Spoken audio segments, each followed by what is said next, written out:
Ok, c'est pas cette caméra, c'est l'autre. Je la tourne et on se voit bien vite.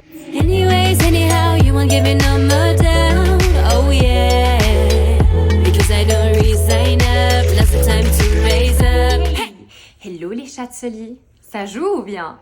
Cette vidéo n'était pas prévue, mais je sais pas si vous avez vu ma petite interview en toute intimité sur la chaîne YouTube de Samzira. Si c'est pas le cas, qu'est-ce que vous attendez, hein? Je vous le mettrai en barre d'infos dans la bio, comme ça vous pouvez aller écouter mon histoire. Il m'a donné l'opportunité de parler de moi, vraiment. Du coup, j'ai parlé que de moi. C'était toute une interview égocentrique. On n'a même pas eu le temps de parler de la villa et d'autres choses comme ça parce que finalement, ça a pris énormément de place et c'est tant mieux. C'était cool de pouvoir me remettre comme ça au milieu de tout. C'était un peu la continuité du coaching avec Lucie. Et avec Lucie, vous n'aviez pas forcément tous les tenants et les aboutissants. Par conséquent, là, ça a été mon espace personnel pour dire tout ce que je voulais dire. J'ai loupé quelque chose au pluriel. Et c'est vrai que vous me l'avez mis en commentaire, genre, mais finalement, elle n'a pas dit l'update. Elle nous a pas dit ce qu'elle voulait nous dire depuis le début. Mais il y a eu tellement. Donc voilà, cette petite vidéo aujourd'hui, imprévue, c'est un peu pour vous parler de l'update et vous faire un peu un retour sur mon expérience. Voilà. Et quelle expérience! J'ai reçu un accueil chaleureux, bienveillant de toute l'équipe de Samzira. Donc déjà, si vous passez par là, big up à vous. Et ensuite Sam, c'est marrant, Sam, c'est un peu dans la continuité de Lucie Mariotti aussi. Hein. C'est drôle la vie parce qu'il a aussi cette belle aura, cette belle énergie. On ressent pas mal de son âme directement quand on est à ses côtés. Et il a ce don de vouloir mettre les gens à l'aise. Voilà. Et il transpire de sincérité. Et moi, c'est vrai que c'est des caractères avec qui ça match généralement bien. Mais là, j'étais un petit peu hermétique à un quelconque match. Parce que j'étais tellement dans le stress. Il l'a vu au début de l'émission, mais je tremblais, j'arrivais pas à trouver une position, j'arrivais pas à me trouver une contenance. Quand le stress vraiment prend trop le pas, c'est compliqué à gérer. Mais dans tous les cas, grâce à Sam, ça a pu aller. Et puis en voiture Simone, on était parti. C'était le moment de tout balancer. Il y a aussi une chose qui me faisait très peur, c'était peut-être les retombées possibles de cette vidéo. J'avais peur de dire des choses qui puissent blesser des gens, qui puissent être de nouveau mal interprétées, donc évidemment au niveau du monde, parce qu'on se rappelle de la petite polémique de mon coaching, mais pas seulement. Aussi le fait que quand j'avais écrit mon livre pour mon travail de Mathieu et que ma famille l'a lu, ça a créé des problèmes. Quand j'ai été faire l'émission, qu'il y a eu la diffusion, j'étais censée avoir tout leur soutien, ça a créé des problèmes. Maintenant, ça va de nouveau mieux, mais du coup, c'est un petit peu comme si je marche sur un fil et j'ai peur de tomber du côté et c'est vrai que ça me stressait pas mal. Et en fait, ça devrait pas, parce que c'est mon histoire. Elle touche plein de personnes, mais c'est mon histoire. Et ça m'a pris presque 30 ans pour pouvoir la dire. Et je regrette pas. Parce que quand je vois les témoignages que vous me faites, quand je vois tout cet amour, aussi ces gens qui s'identifient à moi, en fait, on est beaucoup à avoir des passés différents mais similaires. Ça m'aide pas que moi, je sais que ça aide des gens et rien que pour ça, bon, il faut y aller. Et quand il faut y aller, il faut y aller. Finalement, j'étais partie, quoi. J'étais sur les rails du train de la vérité. Et c'est vrai que c'est marrant parce que quand je la regarde, l'émission, je trouve que j'ai pas tellement parlé de moi. Vous allez me dire, non, Manouchka, t'as fait que de parler toi. Elle a déblatéré. Mais en fait, j'ai surtout parlé de mon histoire et de tout ce qui est factuel et des gens qui m'entourent. Heureusement, de temps en temps, j'ai pu mettre des petits fun facts ici et là, des petites anecdotes qui sont plus moi maintenant. Et puis bon, j'imagine aussi que on a une communauté très maligne ici. On se sait, on se comprend. Team Z. Et du coup, je suis sûre que vous avez pu voir au-delà des mots et puis à ma façon de me tenir, de parler.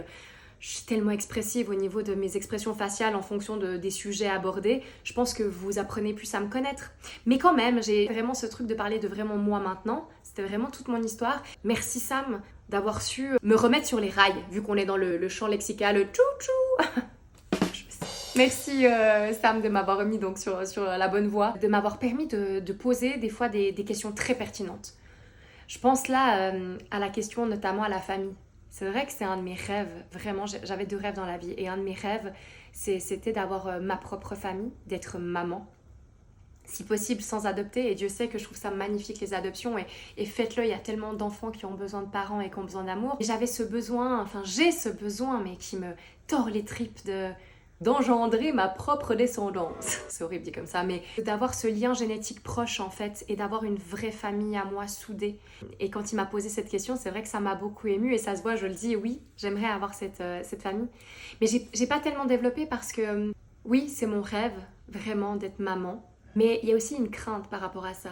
Je sais pas si ça fait pareil à des personnes qui ont subi des maltraitances ou qui ont des liens conflictuels très forts avec un de leurs géniteurs. Dès mon plus jeune âge, j'ai pas eu cet exemple vraiment maternel, maternant, voilà, et très aimant.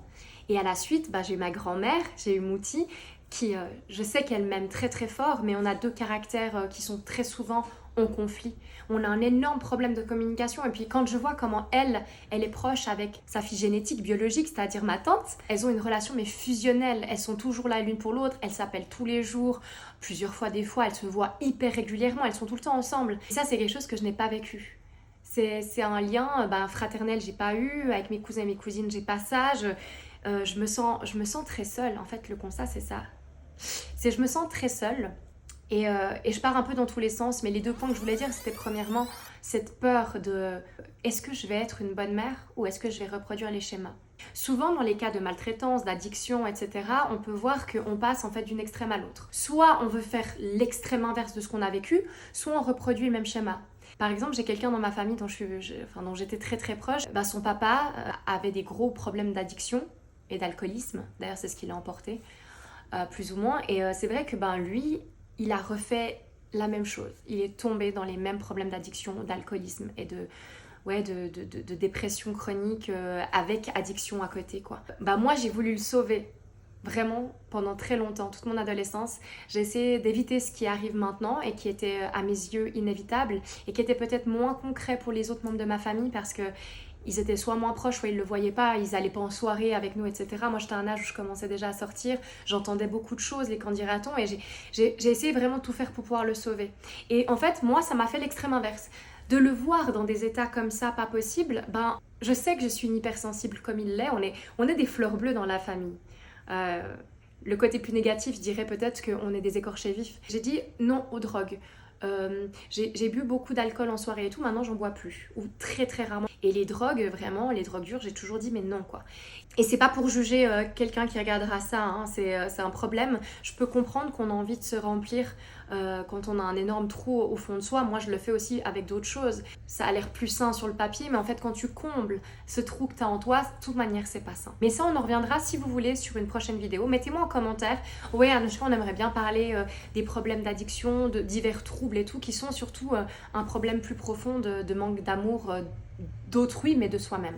On y reviendra. Mettez-moi en commentaire si ça vous intéresse. Mais voilà, j'avais peur de ce truc de est-ce que moi, en tant que mère, je vais reproduire ou je vais faire totalement l'inverse et je vais justement être une maman très fusionnelle, très aimante, peut-être une mère poule. Vu comment je suis loyale et je suis une mère louve avec mes amis, on a pu le voir d'ailleurs des fois dans la villa, faut pas toucher aux gens que j'aime, peut-être que je serai cette maman-là. Et pour revenir à l'autre chose que j'ai dit juste avant, ce sentiment très profond de solitude, faut savoir que j'en ai déjà parlé durant des lives, je suis une introverte extroverte. Je suis des deux extrêmes. Est-ce que ça vous surprend maintenant? Non. Des fois, j'ai besoin d'être complètement seule. Je shut down, je peux plus parler, plus voir personne. D'ailleurs, j'ai jamais fait de colocation, j'ai toujours vécu seule ou en couple parce que j'ai besoin de mon espace. Ou alors, je suis très sociable et j'ai toujours été très entourée. Mais dans les deux cas, que je sois factuellement, dans les faits, entourée physiquement par des gens ou que je sois refermée sur moi-même toute seule dans mon cocon, je me sens seule. Je me refuse de faire des enfants pour combler un sentiment de solitude ou combler quoi que ce soit. Je suis personne pour juger les raisons pour lesquelles on est amené à avoir des enfants, mais c'est vrai que moi je me sentirais très très très hypocrite, sachant que j'ai reproché toute la vie ce sentiment d'être un objet et d'avoir été un enfant objet. Vous savez, une fois, une de mes meilleures amies m'a dit « Tu sais Anouchka, je suis sûre que le jour où tu seras mère, ta vie aura enfin un sens et tout. » Et je la comprends, je vois pourquoi est-ce qu'elle me dit ça, mais je n'ai pas envie de faire des enfants pour que ma vie ait un sens. J'aimerais que ma vie ait un sens pour pouvoir accueillir des enfants. J'ai ce sentiment très fort d'abord de vouloir m'accomplir, de continuer à évoluer, de continuer à travailler sur moi-même. Je veux vraiment être moi bien. 100%, je pense qu'on n'est jamais... Qui est bien à 100%, n'est-ce pas? Mais assez en tout cas de pourcents pour pouvoir accueillir mes enfants dans les meilleures conditions possibles. Donc voilà, c'est quelque chose que j'avais pas parlé avec ça, mais ça me fait du bien d'en parler là avec vous aujourd'hui. Maintenant que ça s'est dit, Je pense qu'il y a une chose que vous trépignez là de l'autre côté de votre écran en mode bon, Anouchka, c'est quoi cette fichue update? L'update par rapport à ma génitrice qui je trouve est très intéressante pour démontrer un peu le genre de personnalités qui sont impliquées dans cette histoire, notamment le fait que j'ai vu des commentaires qui disaient oui mais Anouchka tu devrais avoir sa vision des choses, comme si en fait je l'avais complètement kéblo de ma vie en fait, mais plusieurs fois je l'ai eu dans ma vie. Je parle pas que la période où on a dû aller au tribunal quand j'étais adolescente, où là on devait énormément échanger avec elle. Depuis que je suis majeure et depuis qu'il y a ce harcèlement incessant, il y a des fois où j'ai quand même pris le temps. Quand elle a harcelé mon bureau, là je me suis dit il faut que je lui parle parce que c'est plus possible. Et c'était il y a quoi, il y a 5 ans si je dis pas de bêtises. Donc j'avais 25 ans, j'ai passé 2h30, presque 3 heures au téléphone avec elle, c'est énorme. À 25 ans, j'étais déjà une femme aboutie. De toute manière, déjà à l'époque, j'aurais pu avoir une discussion d'adulte avec elle, hein, parce que précoce, hein, on se sait. Mais pour dire quand même, c'était il n'y a pas si longtemps que ça. Et j'ai écouté tout ce qu'elle avait à me dire et je vois le genre de personne que c'est et je ne la critique pas dans le sens où je n'ai pas vécu son passé, je ne connais pas son histoire de vie avant moi, mais je juge sur l'enfer qu'elle nous a fait vivre et qu'elle me fait vivre encore souvent. Pas qu'à moi, pas qu'à ma famille. Ce qui nous amène à la fameuse update. En 2021, donc il y a 2 ans, je reçois un message sur Messenger de la fameuse personne dont j'ai parlé dans l'émission, en fait, qui était donc la fille qui a pu me faire passer en Suisse quand j'avais 2 ans et demi, puis qui me demande de mes nouvelles, etc. Puis qui me dit, écoute, voilà, je suis désolée de t'expliquer ça, mais en fait, ta mère nous fait vivre un enfer.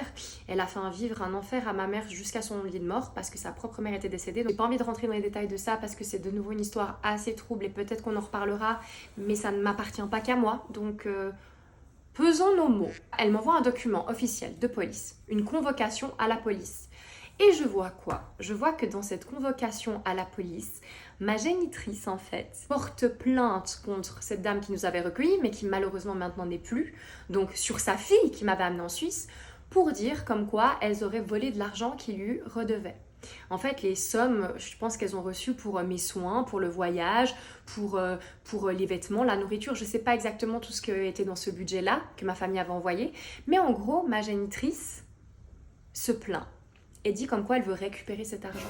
En 2021, on va englober, on va dire 25 ans après mon départ, tu vas faire des problèmes aux gens pour récupérer une somme d'argent sur mon dos. Déjà, est-ce qu'on peut parler que c'est un petit peu de la traite humaine, hein? Je veux dire, on parle de l'argent qui a été mis sur le dos d'un enfant. C'était pas un argent de vente. Hein, mes grands-parents n'ont pas acheté mon passage en Suisse. Cette famille-là nous a recueillis pour notre bien-être, à ma génitrice comme à moi-même. C'était vraiment de l'argent qui était pour des frais voilà, qui peuvent arriver. Mais du coup, maintenant, ma génitrice veut récupérer cet argent. Et en fait, depuis que je suis arrivée en diffusion à la télé, j'étais chez Samzira le mercredi. Le dimanche, elle me réécrit. Parce que moi, à l'époque, j'avais dit, mais je suis désolée, mais vous voulez que je fasse quoi de tout ça, en fait? Courage à vous, mais... Moi, j'étais un enfant, enfin voilà, je crois que je m'étais excusée d'ailleurs, comme je le faisais beaucoup avant Lucie, c'était pardon de tous ces problèmes, pardon qu'elle vous fasse vivre un enfer, je sais bien, moi elle me harcèle aussi, qu'est-ce que vous voulez que je fasse en fait? Quelques jours avant que j'aille chez Sam, elle me réécrit, elle me dit oui, écoute voilà, ta génitrice, depuis qu'elle a vu cette émission, elle dit comme quoi maintenant on lui a volé son bébé et qu'on l'a vendu, mais vous voyez, c'est pas du tout les versions que elle, donc ma propre génitrice m'a donné au téléphone, ni en cohérence avec il y a 2 ans quand elle les amenait à la police, mais là je pense qu'elle veut surfer un peu sur le truc et je laisserai pas ça faire, vraiment pas, ça suffit maintenant, parce qu'apparemment depuis que je suis en diffusion, elle veut aller sur des émissions de télé ivoiriennes pour dire comme quoi c'est une pauvre femme à qui on a volé son enfant et qu'on a vendu en plus derrière. En fait, elle a envie de totalement rechanger l'histoire. Est-ce que je suis surprise? Non.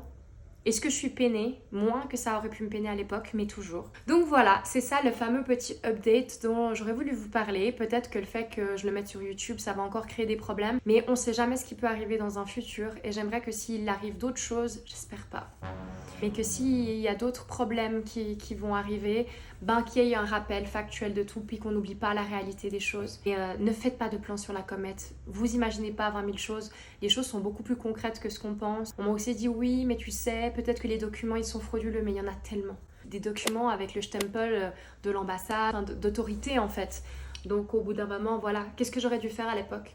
Quand je l'ai eu au téléphone, ben j'aurais dû prendre un autre téléphone, enregistrer la conversation et la mettre sur écoute pour pouvoir le ressortir un jour. Mais c'est triste d'en arriver là.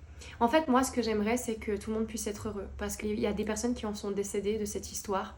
Donc j'aimerais qu'elles puissent reposer en paix. Et j'aimerais désormais pouvoir profiter de ma vie. Ça fait déjà bientôt 30 ans que ça traîne et que ça fait du mal. J'aimerais pouvoir être heureuse comme je vous souhaite d'être heureuse. Ou heureux.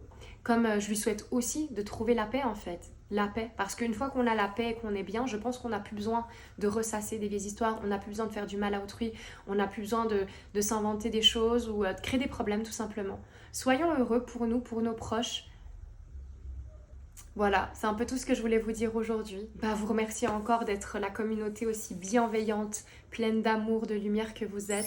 On est en train de créer dans les lives désormais vraiment un lien fort et une communauté de gens tellement éveillés, tellement instruits ou intelligents ou les deux, et vifs et aimants et bienveillants. Et vous me faites tenir. Vous me faites tenir, je vous aime très fort. On va pas commencer à sortir la larmichette. Donc je m'arrête là, je vous embrasse. Prenez soin de vous. Ciao mes chats, salut.